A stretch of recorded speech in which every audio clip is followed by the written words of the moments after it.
Каде потфрли безбедносниот систем? Ова прашање беше клучно на денешните опозицијски прашања.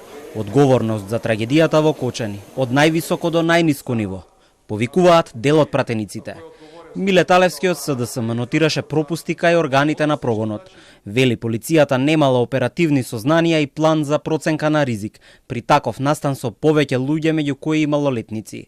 Пратеници од Европскиот фронт прашаа како кабарето Пулс функционирало без лиценци, зошто немало редовни инспекции и кој дозволувал така да врви бизнисот. Според министерот за внатрешни работи Панче Тошковски, пратениците од СДСМ се обидуваат да манипулираат со гневната јавност. Ги отфрли и обвинувањата на ДУИ за селективна правда.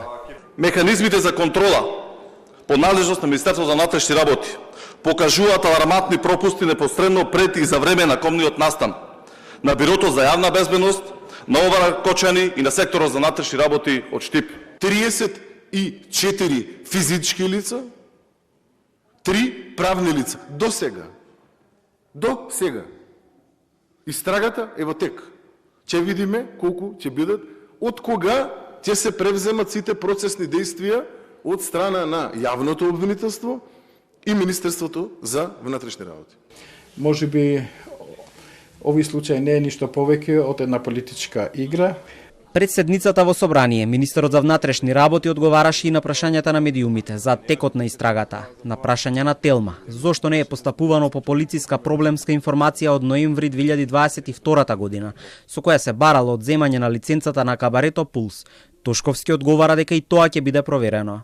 Кажа дека се истражуваат и актуелни началници и полицајци за потенцијална одговорност за трагичниот пожар, но истрагата е во рацете на обвинителството. Истрагата е во тек, секој еден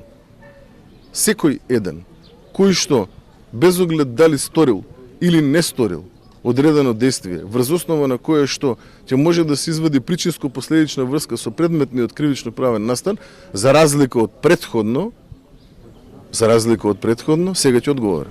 Зошто никој не постапувал по таа проблемска информација објавивме пред неколку дена во КОД? Ќе го утврдиме тоа? Од Социјалдемократскиот сојуз денеска побараа Тошковски да си поднесе оставка како морален чин за пожарот во Кочани, а вчера лидерот на опозицијата Филипче оцени дека досега се води селективна истрага и кажа дека ако продолжи тоа така, ќе бараат анкетна комисија за трагедијата.